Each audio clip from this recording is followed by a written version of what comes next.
Hello, everybody. Thank you for joining me here today. I hope everybody had a fantastic weekend. And if you're watching the replay, of course, give me a hashtag replay.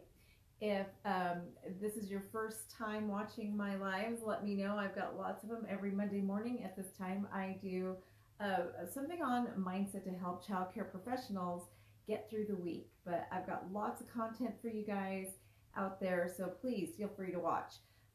Today we are talking about making purposeful decisions that can help you with really getting control of your money, your time, and your staff. Those are the three biggest complaints that I hear from owners and directors, is just being able to manage the money and staff. So that's what we're really going to be diving into today.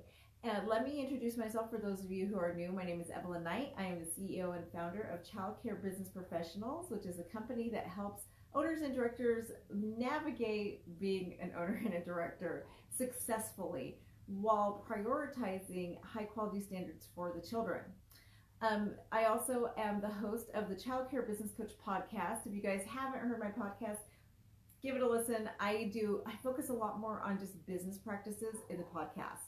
And also, give me a review. I really enjoy and just rely on those 5-star reviews on Apple, on whatever platform you listen to. I'm even on Alexa. You can even ask, well, she's listening, so I better not. Even on Alexa, you can listen to the Childcare Business Coach podcast. And I'm also a childcare center owner.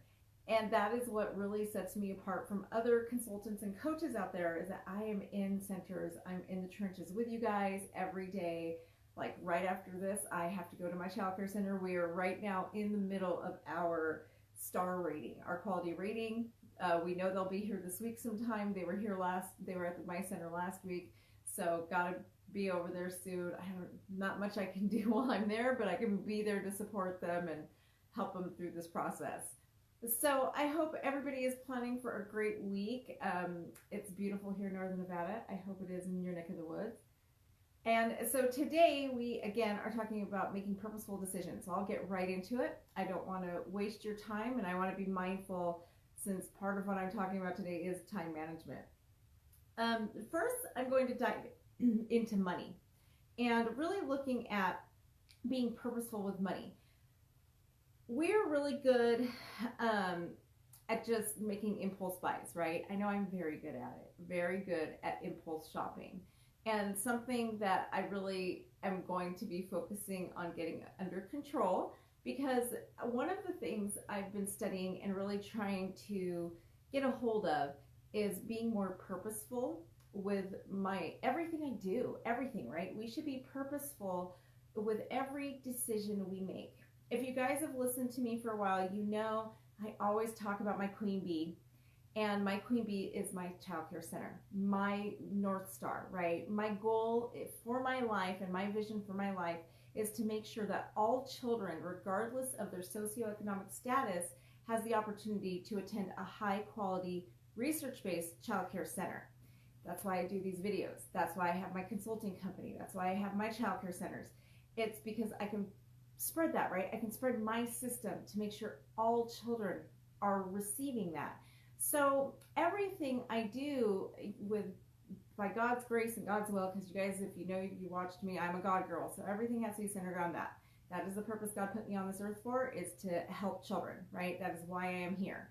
So everything and every decision I make should really revolve around that, right? And even in my personal life, I need to make sure that I'm honoring that. The money that is coming into my center through my consulting company, my income, still needs to be honoring my purpose.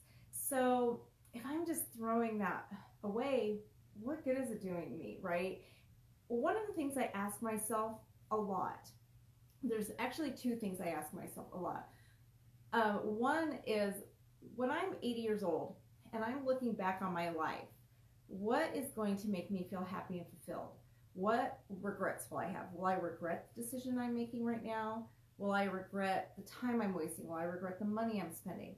Or will this be something that I can honor within myself? The other thing I started asking myself, which I actually read a book by Kelly Roach, and she is my business coach, and that really, really struck a chord with me and has really changed the way I think.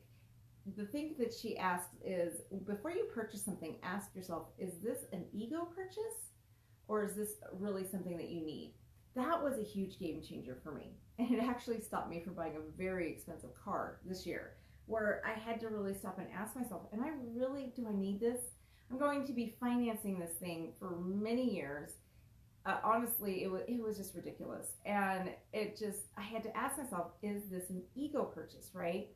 So take that one step further and start asking yourself, what purpose is this going to serve me? Is this going to serve my overall vision, right? So when you're in your childcare center, looking at your finances, look at all the money that you're spending and ask yourself, how is this really fulfilling my purpose? How is it fulfilling my vision, right?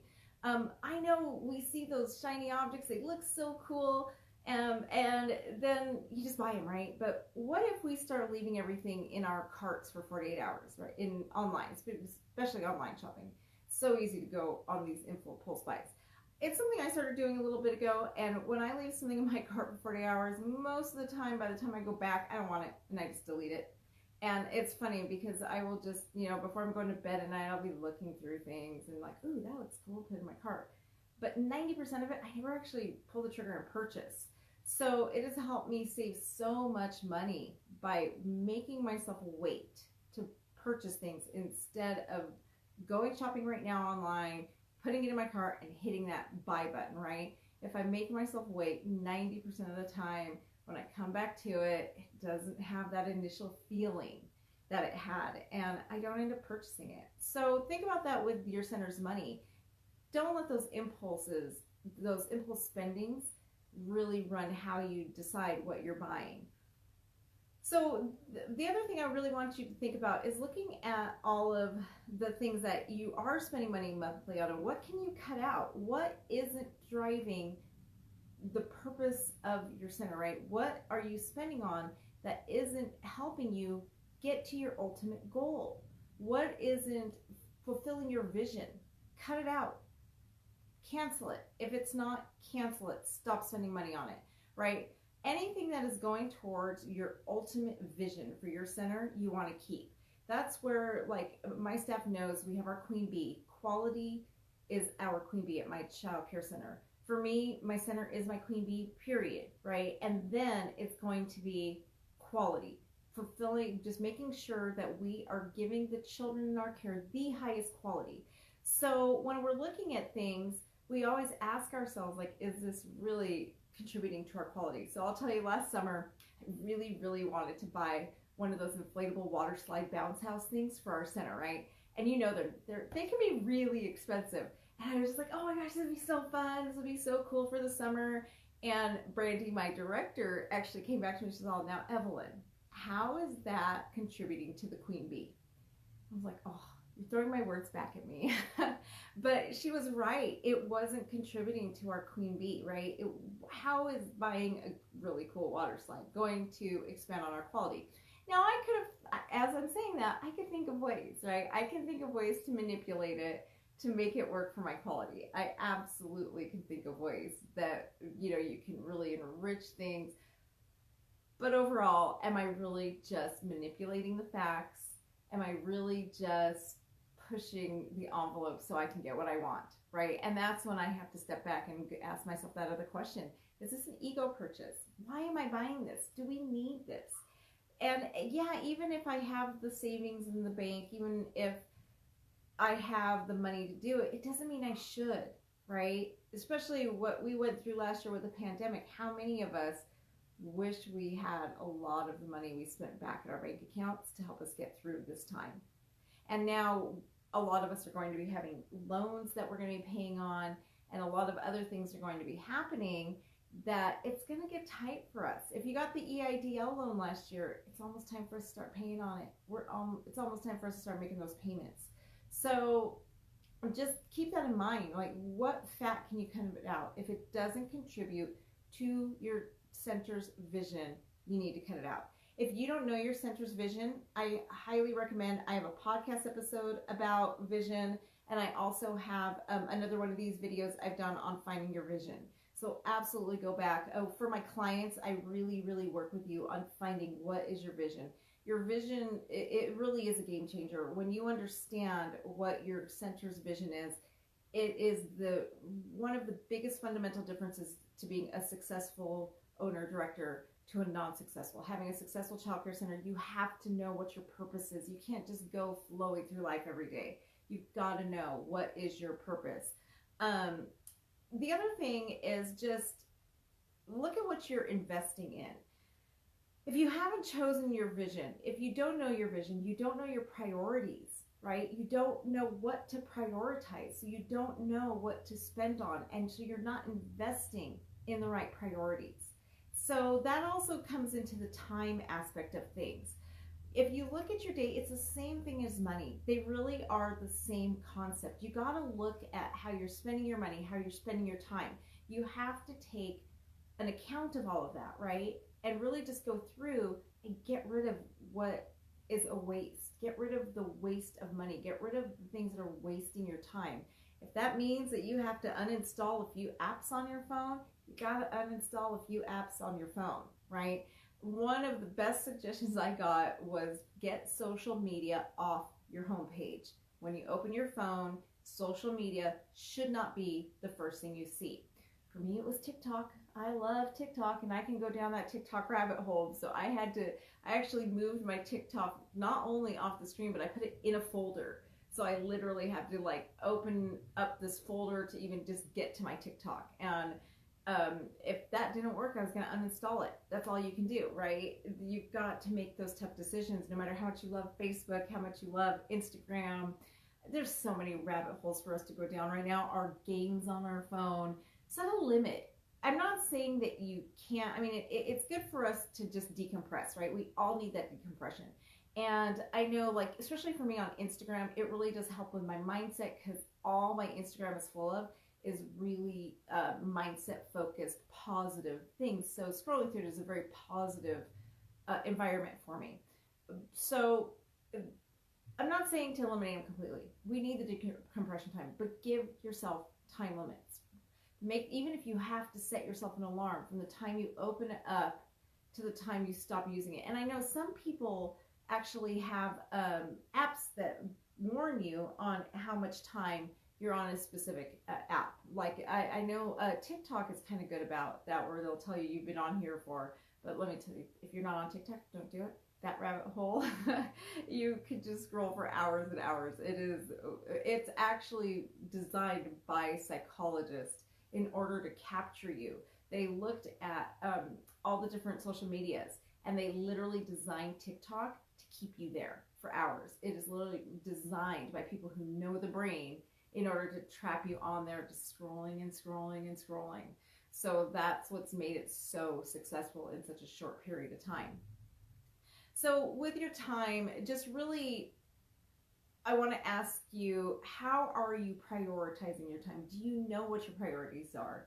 And if you do, how are you making sure that you're staying true to those priorities? Also, are you protecting your time? My clients know one of my biggest things I'm going to teach, the first thing I teach my clients is how to manage your time. And I start with protecting your time. If you don't learn how to protect your time and respect your own time, then nobody else will either. They're not going to be able to protect their own time, right? They don't respect your time. So you have got to learn how to respect your time and protect it in order to teach others how to respect your time and to protect your time. So many of you I hear from, well, I don't have the time. I don't buy it. We all have time. I run 2 businesses. I care for a husband who is sick. I have 2 children. And if I can find time, you guys all can find time. Trust me, it's how we manage our time. It's not that we don't have time, it's that we don't manage our time. We all have time.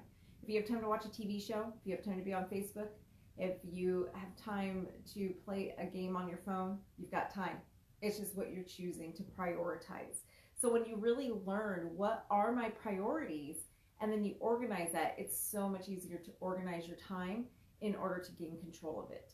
So lots of time saving techniques I teach to my members, and time blocking, and just how to really cut the fat out of your time. there's so much to time management. I am by nature a horrible time manager. So a few years ago, I set out on a journey to learn more about it because I'm horrible. And those who know me know I am terrible at setting time. I have to tell myself that I need to be somewhere an hour before I need to be there in order to be on time. And it actually works. It's kind of funny. People always ask me like, that actually works? Like, yeah, if I tell myself if I tell myself I have to be somewhere at 8 a.m., but I have to be there at 9, I will be there by 9. It's just, you got to learn those hacks that work for you. But it is something I am really, really bad at. So the other thing is looking for gaps. Okay, so look at where you are, and this applies to money and time. Look at where you are today. Where are you seeing the gaps in what you need, right? So for example, with time, I was coaching one of my clients last week on this. She is really struggling because she has time to do tasks for everybody else, but she's not getting her own work done.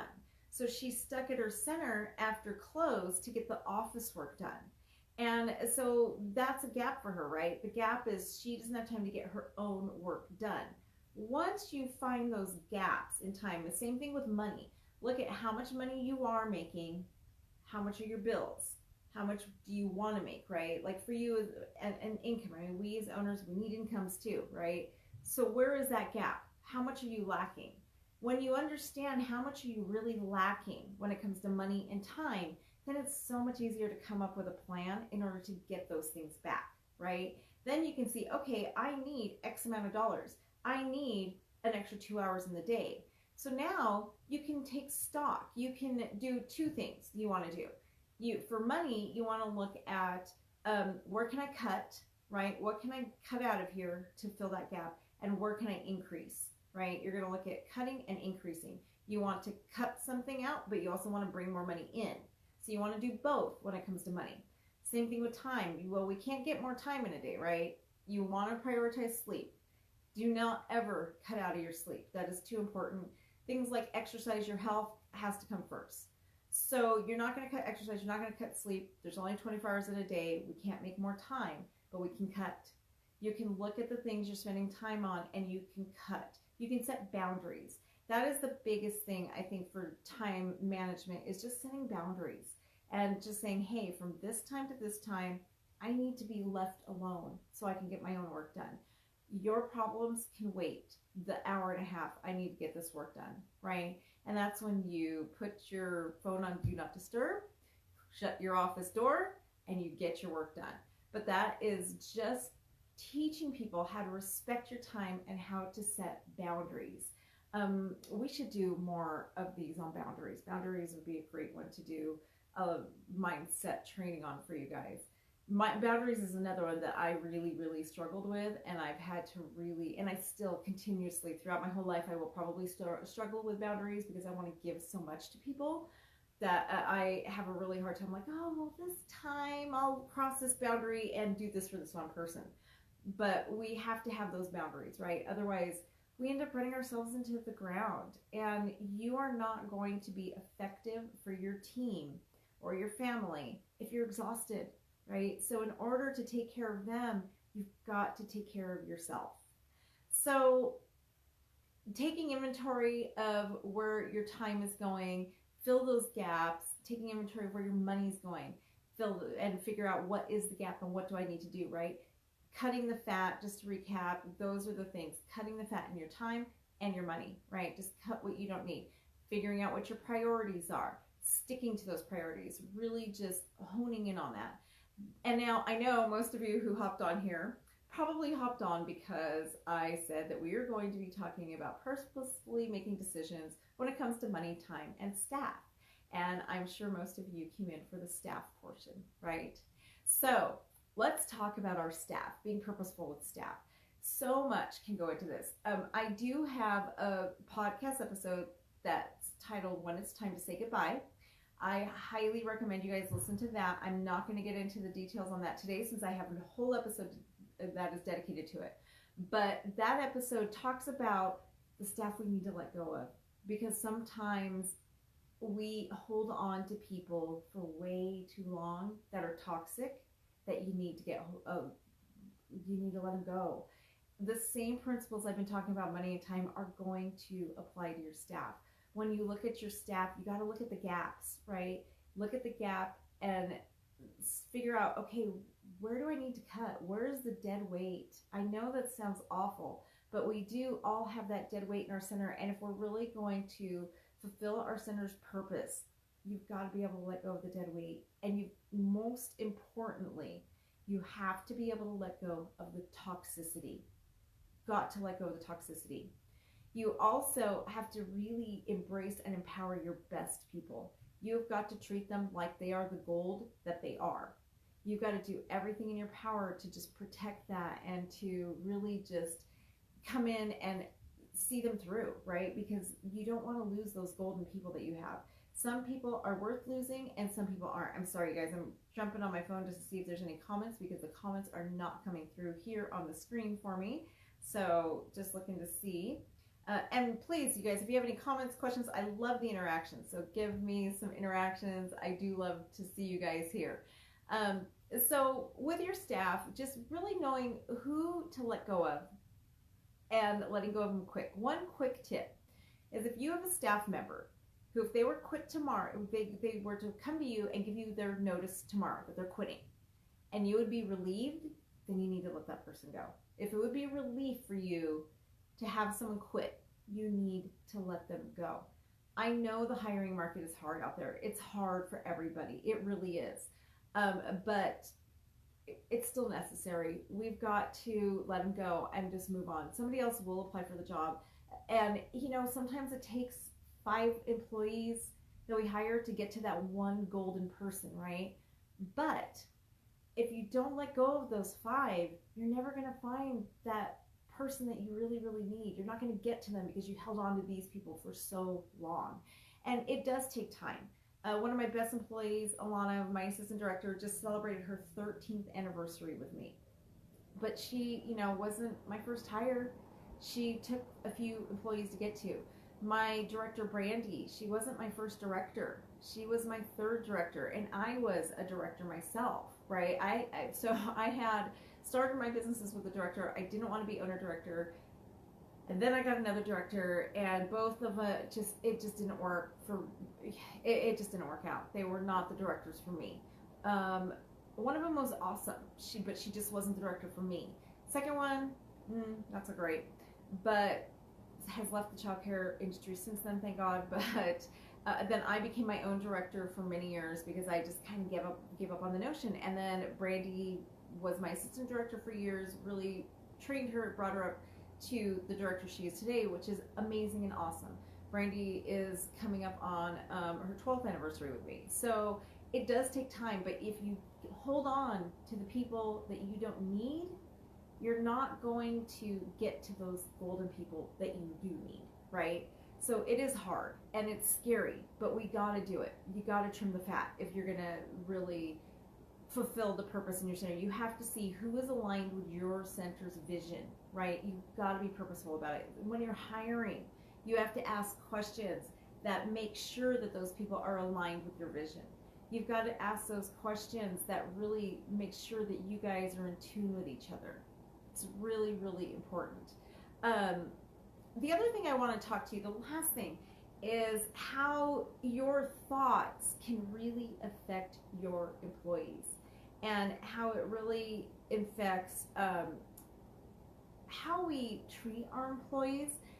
A lot of times we allow our thoughts to make us make these rash decisions, right? You're running with your emotions instead of making decisions that are logical. You'll see something or something will happen. Your emotions are going to trigger thoughts in your head that make you see an employee in a negative way, right?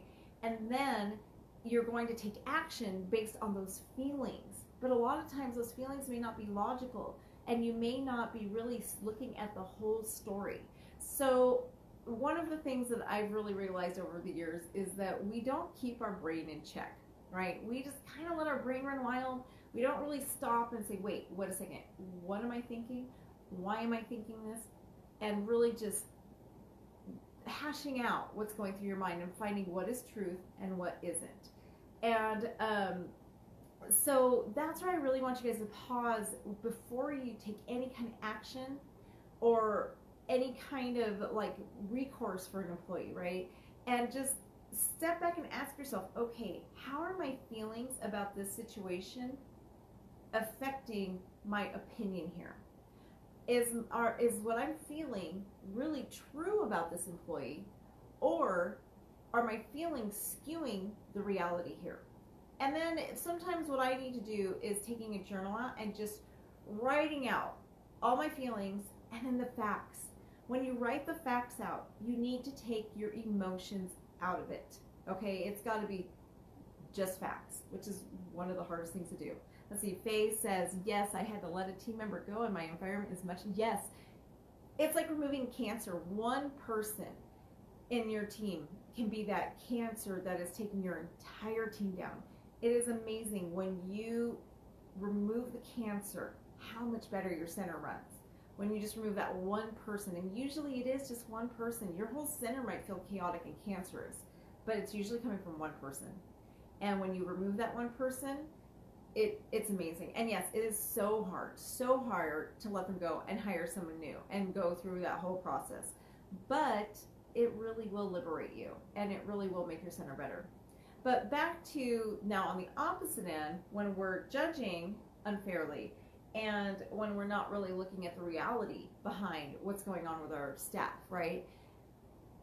When we're thinking with our emotions, that's where I want you to step back and really just ask yourself before you act. Always give yourself even an hour. Some things you have to react to immediately, but a lot of times if you just step back, you know how when you get into a fight with somebody, you look back at it the next day or even a week, you see things from a different perspective. And a lot of times we have regret, right? If you stop allowing your thoughts to control or to be controlled by your feelings, a lot of that can be avoided. You've got to really just take the facts only, which means when you're writing out like this person was so rude to me, they snapped at me. So instead you're going to write something like, this person came in and said to me, put exactly what they said, their voice was elevated, right? So those are facts. Their voice really was elevated. This is what they said. When you say things like, they were rude to me, that is your opinion. It is not a fact, right? So just be really careful for that. If you say something like, they were insubordinate, that is an opinion. It isn't a fact. Now, they very well could have been insubordinate and rude. But before you finally make that decision, I want you to take all of that out and just write out the facts. Because something in their action could have triggered something in you that made you kind of skew the reality. They make your perspective be off because of a trigger. And a lot of times if you take out the emotion and the feelings and just look at the facts, you can see like, oh, maybe I misinterpreted that situation. I've told you guys this story before, but I'm going to tell you again because it's probably the best example I have. One of my best teachers, one of my favorite teachers, one year, I felt like she was doing an awful job. I did. And I felt like she just wasn't performing to her standards and to my standards, right? I felt like she just, I don't know, I had a chip on my shoulder about this teacher for a couple months. I was just disappointed in her, but I couldn't quite put my finger on why. It just felt like she wasn't doing a good job, to be honest. So it was time for employee reviews, and I got to her and I thought to myself, oh, this is going to be horrible. I don't want to do this review. She's going to do awful. This is going to be the worst review I've ever had to do, right? For that person, not in general. I knew she wasn't going to be the worst because she was still a great employee. And so I sat down to do the review, went through my checklist that I wrote and I created based on the expectations that I created for my staff. Went through the checklist. This girl performed almost perfectly. It was the closest to perfect employee review I have ever conducted. And so I really had to step back and question myself. I had to look at this like, okay, here are the expectations that I created for her. Here's the review I created. Based on the standards I have set, she's doing an amazing job. This is the best employee review I've ever done. Based on the standards I created, right? So where's the gap? And I had to do some major reality checking. And I realized that the problem wasn't her, it was me. I was the problem, not this employee. It's because I had expectations of her that I hadn't voiced to her. I had never talked to her or even let her know what I expected out of her, right? And so based on the expectations that I had given her, she did a perfect job. Based on the expectations I had for her, she was falling short. But whose fault is that? That is my fault for not letting her know what I expected out of her, what I knew she was capable of, right? She was doing stellar, actually going above and beyond based on her job description and what I put out there for her. So that was where I really just had to start questioning, like, okay, I am allowing my feelings and my unrealistic expectations to really determine this person's performance, because she was doing amazing. Another example I have of another employee I was really disappointed in, I just thought that this girl had no aspirations, no dreams. She was a clock in, clock out employee. And one day we were having this discussion about our dreams and our goals for Zoom. And every January we do this big staff meeting where we talk about our vision, and then they tell me their dreams and goals. It was during the staff meeting that she was telling me her dreams and goals. And I just had to ask her, like, wow, this is amazing. Why haven't you done this? And I'm not going to, I didn't talk to her in front of the staff, just like her and I. It's like, well, you never allowed me to. And it was like another huge reality check for me. Like, wow, here I am thinking that you have no aspirations and that you're pretty just a clock in, clock out employee. But really, I'm the one holding you back. It was me, not her. I was holding her back because I was so controlling at that time. I was such a controlling boss at the time, and I had to call every little shot. And I didn't let my employees fly with their ideas ever. I didn't let them do anything. At that point, they couldn't even move a stick of furniture without my permission in their classrooms. What was hanging on the walls, everything I had to dictate. And it was a huge eye-opener for me again, in that I realized I have this amazing team of women. I come in here thinking they all need to be fired every day, when in reality, it's me. I'm so controlling that I'm not letting them fly, right? And that's when I made huge changes in my program, where I really enabled them to really just take in all of their great ideas and their teamwork and, where their geniuses, and run with it. Before, I was relying on just me. When I have this team of 18 amazing women who, if I allow them to use what they were gifted in and fly, they can really fly high and they can do some amazing things. So now, instead of a team of just me being the brains behind everything, I have this amazing team behind me.